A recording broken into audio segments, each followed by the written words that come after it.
नमस्कार. संजय गांधी निराधार योजना, श्रावणबाळ योजना आणि तत्सम महाराष्ट्रातील चालवल्या जाणाऱ्या मासिक अनुदानित योजनांसंदर्भात आज दिनांक 18 एप्रिल 2025 या रोजी जे आहे आत्ता म्हणजे 9:59 एक अपडेट माझ्याकडे आलेली आहे. म्हणजे रात्रीचे 9:59 माझ्याकडे जी एक अपडेट आलेली आहे त्या अपडेटविषयी आपण या व्हिडिओमध्ये चर्चा करणार आहोत किंवा या व्हिडिओच्या माध्यमातून जाणून घेणार आहोत की ज्या लाभार्थ्यांचे पैसे म्हणजे संजय गांधी निराधार श्रावणबाळ योजना आणि तत्सम लाभार्थी जे आहेत या लाभार्थ्यांचे पैसे ज्यांचे अडकलेले आहेत त्यांचे पैसे कधी येणार आहेत याविषयीची एक डेडलाईन आत्ताच एक नवीन अपडेट माझ्यापर्यंत आलेली आहे आणि ती अपडेट मी तुम्हा सर्वांपर्यंत या व्हिडिओच्या माध्यमातून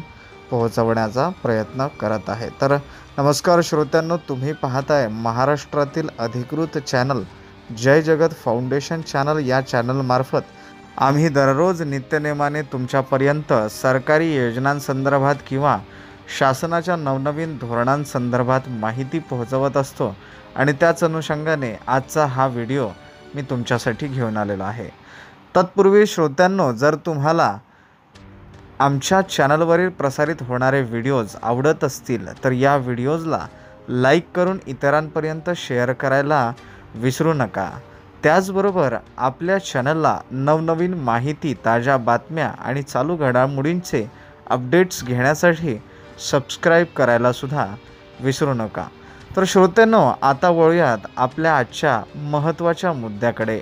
श्रोत्यांनो, आज दिनांक 18 एप्रिल 2024 रोजी सायंकाळी रात्री 9:59 महाराष्ट्र शासनाने एक डेडलाईन जारी केलेली आहे आणि ती डेडलाईन अशा प्रकारे आहे की दिनांक 21 एप्रिल 2025 पर्यंत ज्या विभागांमध्ये महाराष्ट्रातील ज्या विभागांमध्ये अजूनपर्यंत अनुदान पोहोचले नाही किंवा तुमचे मार्च महिन्याचे पेन्शन पोहोचले नाहीत त्या सर्वांना जे आहे दिनांक 21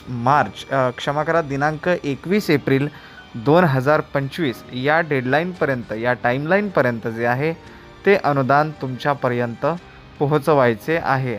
आता त्यामध्ये महाराष्ट्रातील विभागातील कोणकोणते जिल्हे आहेत किंवा कोणकोणत्या जिल्ह्यामधील कोणकोणत्या तालुक्यांना अजूनपर्यंत अनुदान पोहोचलेले नाहीत त्याविषयीची संपूर्ण माहिती आपण ह्या व्हिडिओच्या माध्यमातून जाणून घेणार आहोत.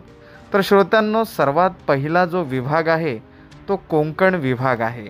आता कोकण विभागामध्ये एकूण 7 जिल्ह्यांचा समावेश होतो, ज्यामध्ये अनुक्रमे मुंबई शहर, मुंबई उपनगर, ठाणे, पालघर, रायगड, रत्नागिरी आणि सिंधुदुर्ग अशा 7 जिल्ह्यांचा कोकण विभागामध्ये समावेश होत असतो. त्यातील पालघर जिल्हा हा महत्त्वाचा आहे. पालघर जिल्ह्यामध्ये अजूनपर्यंत काही प्रमाणामध्ये अनुदान वाटपाची प्रक्रिया झालेली नाही अशी माहिती आपल्याला मिळत आहे आणि त्यानुसार दिनांक 21 तारखेपर्यंत जे आहे पालघर जिल्ह्यामधील डहाणू तालुका असोत किंवा वाडा तालुका असोत, त्याचबरोबर विक्रमगड तालुका असोत किंवा तलासरी तालुका असोत, या तालुक्यांचा यामध्ये समावेश आहे, ज्यांना आतापर्यंत अनुदानाचा काही प्रमाणामध्ये जो आहे तो अनुदानाचा लाभ मिळालेला नाही आहे. तर पालघर जिल्ह्यामधील मी जे 4 तालुके सांगितले आहेत त्यामध्ये वाडा, डहाणू, त्याचबरोबर विक्रमगड, तलासरी या 4 तालुक्यांना जे आहे दिनांक 21 एप्रिल 2025 या टाईमलाईनपर्यंत जे आहे अनुदान संपूर्णपणे म्हणजेच 100% या तालुक्यांना जो आहे तो अनुदानाचा लाभ मिळणार आहे. पुढील विभाग जो आहे तो विभाग आहे छत्रपती संभाजीनगर विभाग. या विभागात जे आहे एकूण 8 जिल्ह्यांचा समावेश होतो, ज्यामध्ये छत्रपती संभाजीनगर, बीड, जालना, धाराशिव, त्याचबरोबर नांदेड, हिंगोली, लातूर आणि परभणी या सर्व जिल्ह्यांमधील परभणी जिल्ह्याचा या ठिकाणी अनुदानामध्ये जो आहे थोडासा उशीर झालेला आपल्याला पाहायला मिळत आहे.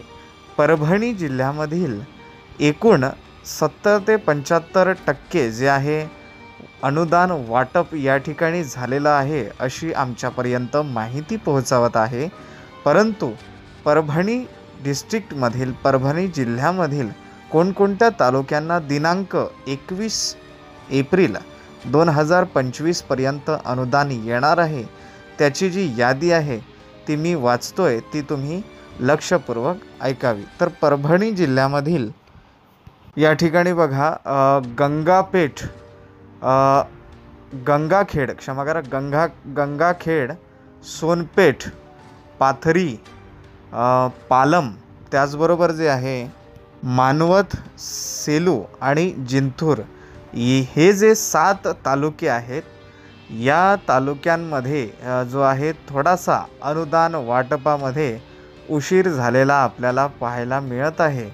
परंतु या तालुक्यामध्ये सुद्धा दिनांक 21 मार्च, क्षमा करा, दिनांक 21 एप्रिल 2025 पर्यंत अनुदान जमा होण्याची 100% शक्यता आहे. तर परभणी जिल्ह्यामधील श्रोत्यांनी जी आहे ती लक्षपूर्वक जे आहे ही यादी जी आहे ऐकायची आहे. जर या तालुक्याचे कोणी श्रोते असतील जे आपला व्हिडिओ पाहत आहेत त्यांनी कमेंट करून सांगायचं आहे की तुमच्या तालुक्यामध्ये जे आहे अनुदान वाटप झालं आहे का, झालं असेल तर ते अनुदान तुमच्या खात्यावर जमा झालं आहे का, तुमचं नाव, त्याचबरोबर तुमच्या गावाचं नाव, तुमच्या तालुक्याचं नाव आणि तुम्ही कोणत्या योजनेसाठी म्हणजे कमेंट करताय किंवा तुम्ही महाराष्ट्र शासनाच्या कोणत्या योजनेचा लाभ घेताय हे सुद्धा त्या ठिकाणी जे आहे कमेंट करायला विसरू नका. तर श्रोत्यांनो, त्याच प्रकारे तुमच्या मनामधील काही शंका, काही प्रश्न किंवा तुमच्या प्रतिक्रिया तुम्हाला जर आमच्यापर्यंत पोहोचवायच्या असतील तर व्हिडिओखाली दिलेल्या कमेंट बॉक्समध्ये जाऊन तुम्ही त्यात तुमच्या प्रतिक्रिया देऊ शकता, आमच्यापर्यंत पोहोचवू शकता. आता पुढील विभाग बघूया. पुढील विभाग जो आहे, जो यादीमध्ये दिलेला आहे तो विभाग आहे छत्रपती संभाजीनगर. याच विभागातील एक दुसरा जिल्हा जो आहे तो आहे लातूर जिल्हा. छत्रपती संभाजीनगर विभागातील आपण यापूर्वी जो जिल्हा पाहिला होता तो परभणी होता. आता जो जिल्हा आपण पाहतोय तो आहे छत्रपती संभाजीनगर या विभागातील लातूर हा जिल्हा. या जिल्ह्यामधील एकूण 4 तालुक्यांना अनुदान वाटप अद्यापही जे आहे ते 100% झालेले नाही आहेत. तर ते 4 तालुके कोणते आहेत ते आपण आता जाणून घेऊया. तर त्यामधील जो आहे सर्वात पहिला तालुका जो आहे आपल्यासमोर आहे तो म्हणजे निलंगा या तालुक्यामध्ये जे आहे दिनांक 21 एप्रिल 2025 पर्यंत जे आहे अनुदान वाटप होणार आहे. त्यानंतर पुढील तालुका जो आहे लातूर जिल्ह्यामधील तो आहे अहमदपूर या तालुक्यात सुद्धा दिनांक 21/4/2025 पर्यंत जे आहे अहमदपूर तालुका, लातूर जिल्ह्यामधील अहमदपूर तालुका यामध्ये सुद्धा दिनांक 21 तारखेला जे आहे अनुदान तुमच्या खात्यावर जमा होणार आहे. ठीक आहे. त्यानंतर पुढील जो तिसरा तालुका आहे तो आहे रेणापूर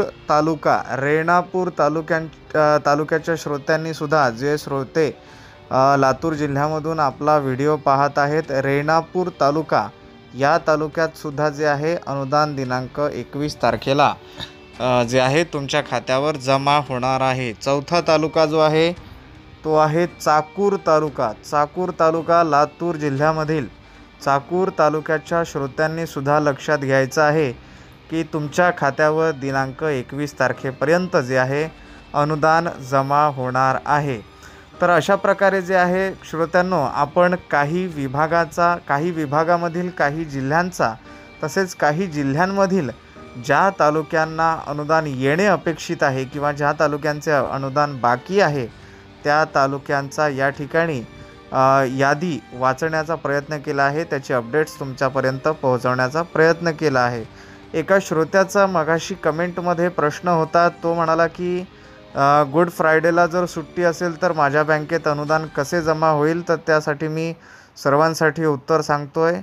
DBT प्रणाली किंवा ऑनलाईन पद्धतीमध्ये बँक हॉलिडे असू देत किंवा नसू देत, 7ही दिवस किंवा 24ही तास ही जी प्रणाली आहे ती कार्यरत असते. जरी तुम्हाला सार्वजनिक सुट्टी असेल किंवा बँक हॉलिडे असेल, या सर्व गोष्टींमध्ये अनुदान जमा होण्यासाठी जे आहे कुठलेही निर्बंध नाहीत किंवा कुठलीही अडचण येत नाही.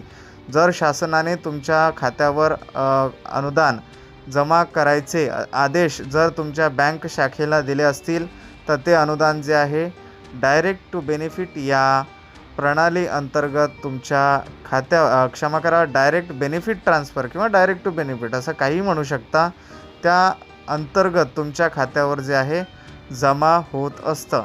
तर श्रोत्यांनो, हा होता आपला आजचा व्हिडिओ, ज्यामध्ये आपण काही विभागातील काही जिल्ह्यांचा किंवा काही जिल्ह्यातील काही तालुक्यांचा समावेश केला आणि त्याची माहिती तुमच्यापर्यंत पोहोचवली. श्रोत्यांनो, अशाच प्रकारच्या नवनवीन माहितीच्या व्हिडिओसाठी आपल्या महाराष्ट्रातील अधिकृत चॅनलला म्हणजेच जय जगत फाउंडेशन या चॅनलला सबस्क्राईब करायला विसरू नका. त्याचबरोबर जर तुम्हाला हा व्हिडिओ आवडला असेल तर या व्हिडिओला लाईक करायला सुद्धा विसरू नका.